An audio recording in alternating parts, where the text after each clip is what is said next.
After more than 24 hours of marathon talks, the Vice President of the United States, JD Vance, who led the delegation between US and Iran, says no agreement was reached, as Iran did not agree to the terms of the United States of America. Whatever shortcomings of the negotiation, it wasn't because of the Pakistanis, who did an amazing job and really tried to help us and the Iranians bridge the gap and get to a deal. We have been at it now for 21 hours, and we've had a number of substantive discussions with the Iranians. That's the good news. The bad news is that we have not reached an agreement, and I think that's bad news for Iran much more than it's bad news for the United States of America. So we go back to the United States having not come to an agreement. We've made very clear what our red lines are, what things we're willing to accommodate them on, and what things we're not willing to accommodate them on. And we've made that as clear as we possibly could, and they have chosen not to accept our terms. Questions? So, Nick Robertson from CNN. Precisely what have they rejected here? Can you help us understand it a little bit? Well, I won't go into all the details because I don't want to negotiate in public after we've negotiated for 21 hours in private. But the simple fact is that we need to see an affirmative commitment that they will not seek a nuclear weapon, and they will not seek the tools that would enable them to quickly achieve a nuclear weapon. That is the core goal of the President of the United States, and that's what we've tried to achieve through these negotiations. Again, their nuclear program, such as it is, the enrichment facilities that they had before, they've been destroyed. But the simple question is, do we see a fundamental commitment of will for the Iranians not to develop a nuclear weapon, not just now, not just 2 years from now, but for the long term? We haven't seen that yet. We hope that we will. Jen. Was there a framework on anything? And also, did the Iranian frozen assets come up? And did you reach any conclusions on those frozen assets? We talked about all those issues, Jen, and we talked about a number of issues beyond that. And so certainly those things came up. But again, we just could not get to a situation where the Iranians were willing to accept our terms. I think that we were quite flexible. We were quite accommodating. The president told us, you need to come here in good faith and make your best effort to get a deal. We did that. And unfortunately, we weren't able to make any headway. Preston. Mr. Vice President, how often did you communicate with President Trump throughout the negotiations? There were reports that there were multiple rounds, where there were breaks in between negotiations. How often did you communicate with the president throughout those rounds, and what was he saying as you were going through these negotiations that you said fell short? Yeah, obviously we were talking to the president consistently. I don't know how many times we talked to him, a half dozen times, a dozen times over the past 21 hours. We obviously also talked to Admiral Cooper, to Pete, to Marco, to the entire national security team. We talked to Scott Bessent a number of times.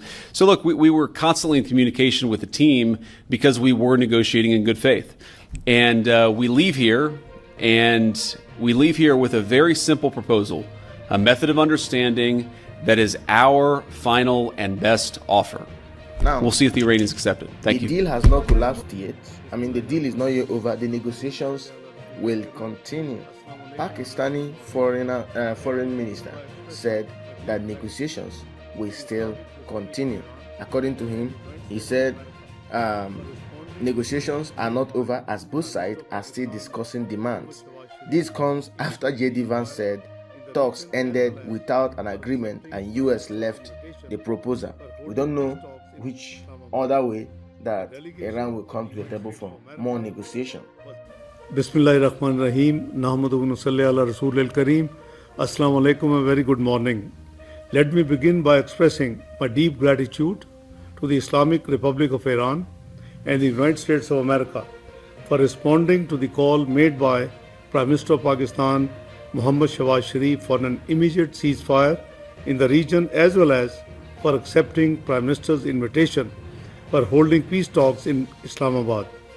The delegation of the United States of America was headed by the US Vice President JD Vance, and the delegation of the Islamic Republic of Iran was headed by Speaker of the Iranian Parliament, Bakhar Ghalibaf, arrived yesterday in Pakistan to participate in Islamabad talks. I, along with the Chief of Defense Forces and Army Chief, Field Marshal Sayyid Asim Munir, helped mediate several rounds of intense and constructive negotiations between the two sides that continued through the last 24 hours and ended this morning. On behalf of Pakistan, I would like to express gratitude to the two sides for appreciating Pakistan's efforts to help achieve the ceasefire and its mediatory role.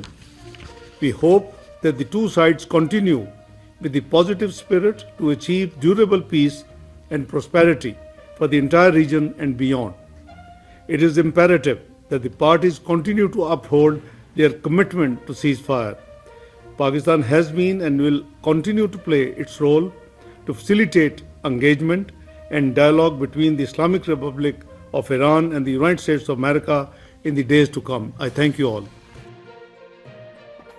So the breaking news this morning is that there is no deal yet between America and Iran. JD Vance left Pakistan. The Vice President of the United States of America, JD Vance, left Pakistan after 24-hour Iran talks collapsed. According to him, he said it's even much more worse for Iran.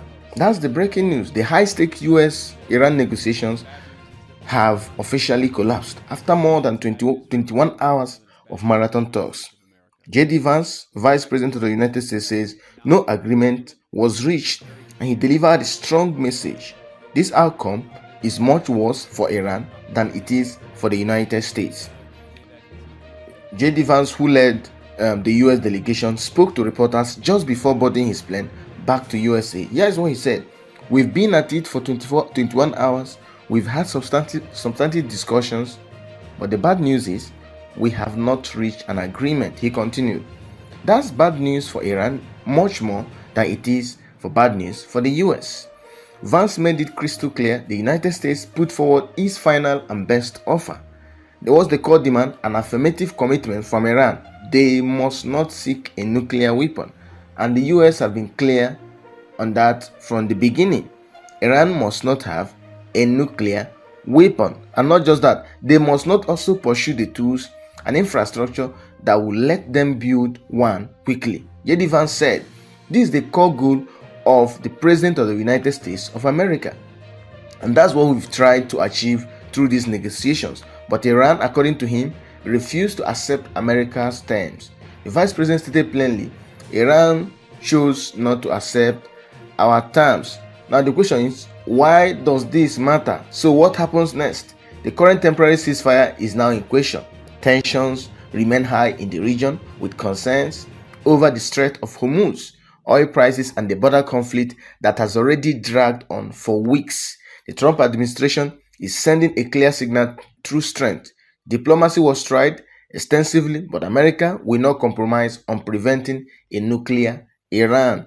JD Vance also revealed he was in constant contact with President Trump throughout the 24 hours of talks, speaking with him multiple times. To me and to the entire world, this is a major development that could reshape the Middle East situation in the coming days. What do you think? Will Iran come back to the table, or will pressure on Iran increase over the opening of Strait of Hormuz and let's say impending strikes from both parties? I would like you to drop your thoughts in the comment box below. Do you think Iran should accept a deal of no nuclear weapon? And US have been clear on that. Not even this during this conflict. US has been clear on that even before the conflict, that Iran must not pursue a nuclear weapon. Nuclear Iran is not supported by the United States, not just the United States, the world, because they can use it anytime. So Iran must not pursue a nuclear weapon. That's what the US wants.